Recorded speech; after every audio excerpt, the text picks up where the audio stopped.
warahmatullahi wabarakatuh. Jumpa lagi di Wow Room, ruang bercerita. Berceritalah jika membuat Anda bahagia. Masih dengan Andri, kita ingin berbincang-bincang santai tentang orang yang bangkrut. Suatu ketika Rasulullah ngumpul bersama sahabat-sahabatnya. Rasulullah bertanya, tahukah kamu orang yang bangkrut itu? Ada beberapa sahabat yang menjawab, orang yang bangkrut itu ya Rasulullah, orang yang tidak punya dinar dan dirham. Dan sahabat lain juga menjawab, orang yang bangkrut itu ya Rasulullah, orang yang bangkrut dari perdagangannya, dari bisnisnya. Kata Rasulullah, orang yang bangkrut itu adalah orang ketika di akhirat dia membawa amal kebaikannya, amal zakatnya, amal puasanya, amal sholatnya, amal hajinya. Tetapi di sisi lain dia menzolimi orang, menyakiti orang, memukul orang. Itu adalah orang yang bangkrut, kata Rasulullah SAW. Nah, sore hari ini kita pingin tanya nih sama Andri, pernah nggak ngerasa menzolimi seseorang? Yang saat ini kita ngerasa sadar gitu, oh iya saya punya cerita tentang menzolimi orang. Silakan Ini mungkin menzolimi. Ya, ini Om Abi tuh mancing-mancing ke sini terus. Ya awalnya kenapa sih dulu saya terpikir bahwa ingin resign gitu ya? Karena ada perasaan, ada dua kisah nih sebenarnya Om. Saat saya kerja itu saya pernah ditugaskan untuk menagih seorang debitur nasabah macet yang notabene itu adalah seorang tukang beca. Saat itu saya nggak kepikir yang namanya zolim apa enggak. Yang penting ketika saya masukin itu tunggakan, berarti saya dapat bonus, saya nilai plus di kantor gitu kan. Singkat cerita, dia itu tukang beca itu nunggak yang udah lama. Kalau di perbankan itu daftar hitam lah, daftar hitam ya. Saya ditugaskan menagih salah seorang daftar hitam yang ternyata dia seorang tukang beca motor. Ya apa boleh saya tagih, karena kan instruksi atasan saya tagih. Saya cari-cari, ternyata ketemulah orang itu seorang tukang beca itu. Saya tagih paksa, hari pertama saya bikin janji nggak berhasil, tapi dia kayaknya orang bener takut ya saya paksa gitu. Selang berapa hari saya tagih lagi itu, janjian di luar dimana.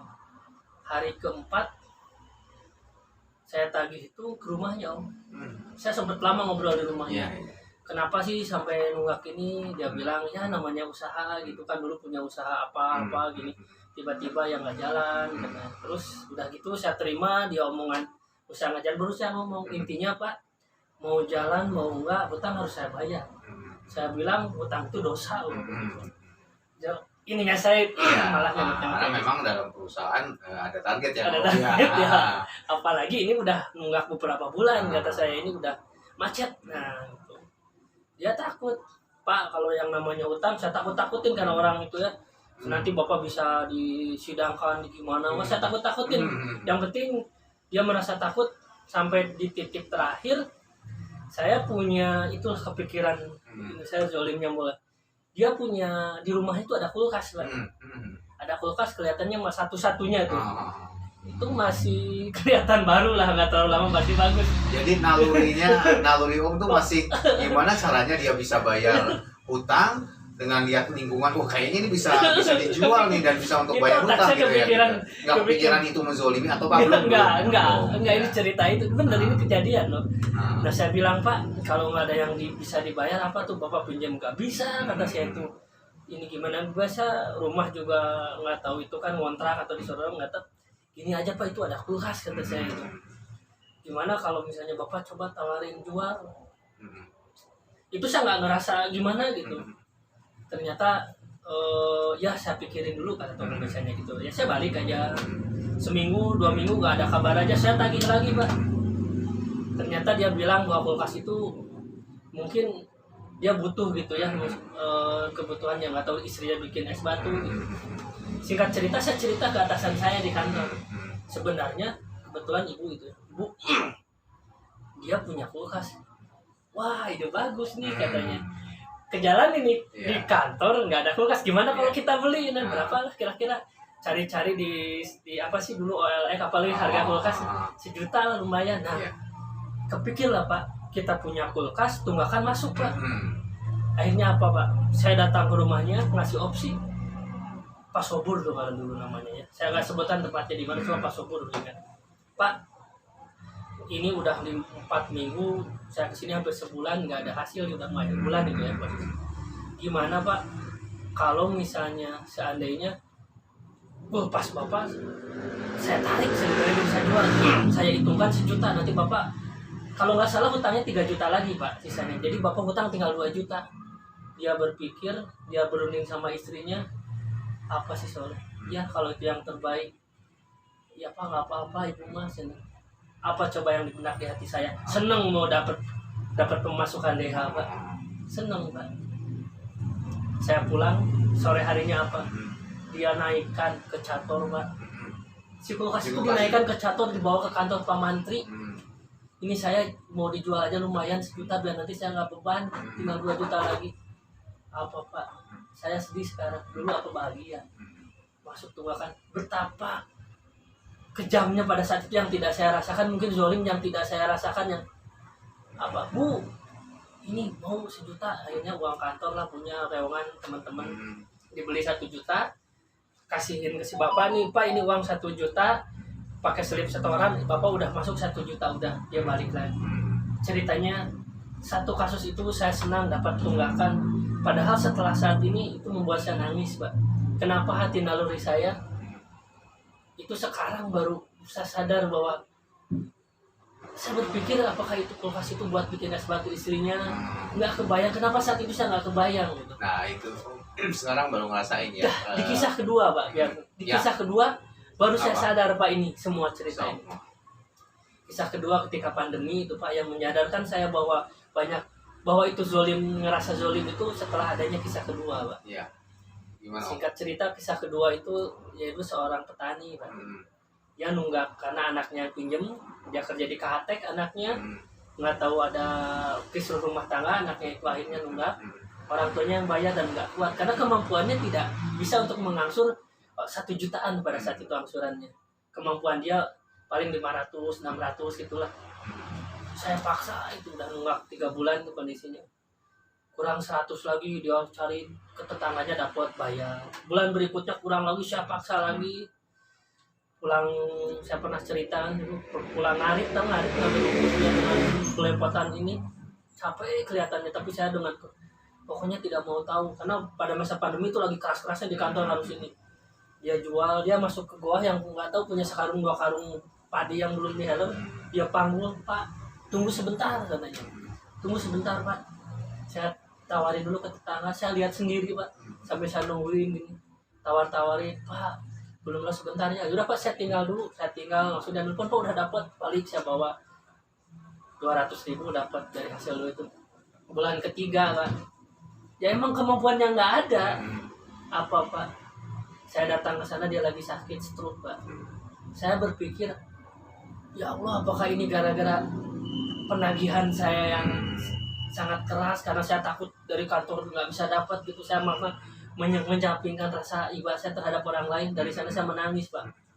Begitu lihat si bapaknya, Pak Mantri, Bapak terbiasa kumaha apa Pak. Yang saya lihat di sana baru sadar, bukannya ingin nagih tapi saya ingin buat beli obat apa, saya ngasih sedikit lah gitu. Saya nangis dan saya pulang ke kantor. Saya bilang ke atasan saya, Pak ini nasabah ini stroke dan saya nggak mau nagih lagi, terserah. Saya sampai dari sana nggak nagih tuh emang berbenturan dengan kantor, yang main perasaan saya dipanggil. Dari sana saya semakin ditekan sama kantor, saya nangis dan saya barulah terpikir untuk keluar. Awalnya dari sana Pak. Awalnya dari situ ya. Kenapa saya dolim gitu? Kenapa saya sampai itu? Ketika saya begitu lihat dia stroke, ya mungkin kan sakit tuh, nggak tahu urusan siapa ya, nggak tahu apa emang benar karena sakit hati ditagih gitu nggak bisa bayar dia kepikiran jadi sakit, atau emang kodarnya harus bisa sakit gitu. Cuman perasaan saya kan ada paksaan dari saya. Saya itu lihat dia stroke nangis. Begitu saya pakai helm, saya di jalan tuh bercucuran nangis, itu bener Pak. Pulang ke kantor tuh saya nunggu, langsung ke kamar mandi, saya cuci muka, diem. Dari sana saya nggak mau nagih dan nggak mau ngasih. Dari sana mulai kepikiran awalnya pengen keluar dari sana sih. dari situ Kenapa ya, sih saya dolim gitu? ada kan. satu titik ya di mana ngerasa bahwa itu zolim banget Zolim. gitu ya. Makanya pas Om Abi bilang bahwa orang yang bangkrut itu ketika banyak amalnya, amal sholat, amal zakat, amal puasa, merasa paling gede. Tapi ada dosa kepada orang lain, hablum minanas misalnya, dan orang lain itu meminta pertanggungjawaban di masa akhirat nanti karena sudah tidak ada dinar dan dirham gitu. Amal kita yang terambil habis terus itu masih ada banyak orang lagi gitu, dan akhirnya amal kita nggak ada, akhirnya amal orang lain yang jeleknya ketimbah ke saya. Itu yang tadi saya semakin ingat, jadi ingat yang apa tukang kulkas yang tukang beca itu yang nganterin, apakah pada saat itu saya merasa zolim? Enggak. Tapi kalau sekarang ini kalau saya ketemu pasti saya pengen minta maaf. Sahabat Wow, menarik banget dua cerita tadi yang disampaikan oleh Om Andri. Jadi mungkin Om Andri akan membuat closing statement tentang dua cerita tadi. Ya, baik. Intinya ketika kita merasa menzolimi orang lain atau ada kezoliman yang dilakukan oleh kita, segeralah selesaikan kezoliman tersebut dengan permohonan maaf di dunia, agar kelak kita beres di dunia, tidak ada pertanggungjawaban lagi di akhirat. Hablum minanas itu dapat terselesaikan ketika kita meminta maaf kepada orang, sedangkan hablum minallah kita lebih mudah bertobat dan tidak melakukan lagi. Tapi kalau dengan manusia tidak ketemu, maka dosa itu yang harus dipertanggungjawabkan. Sahabat Wow, kuncinya adalah berhati-hatilah ketika kita berinteraksi dengan manusia. Karena ketika kita berbuat dosa sebesar gunung pun dengan Allah, maka hanya satu kuncinya, meminta maaf kepada Allah, mohon ampun atas dosa-dosa yang kita lakukan, bertaubat, maka Allah insya Allah akan memaafkan kesalahan-kesalahan sebesar gunung tadi. Tetapi ketika kita merasa menzolimi orang dan orang itu merasa terzolimi oleh diri kita, maka selesaikanlah di dunia ini, karena kekhawatiran kita kelak di akhirat, dia akan menuntut balik atas kesalahan-kesalahan kita di dunia. Itu saja sahabat Wow. Assalamualaikum warahmatullahi wabarakatuh.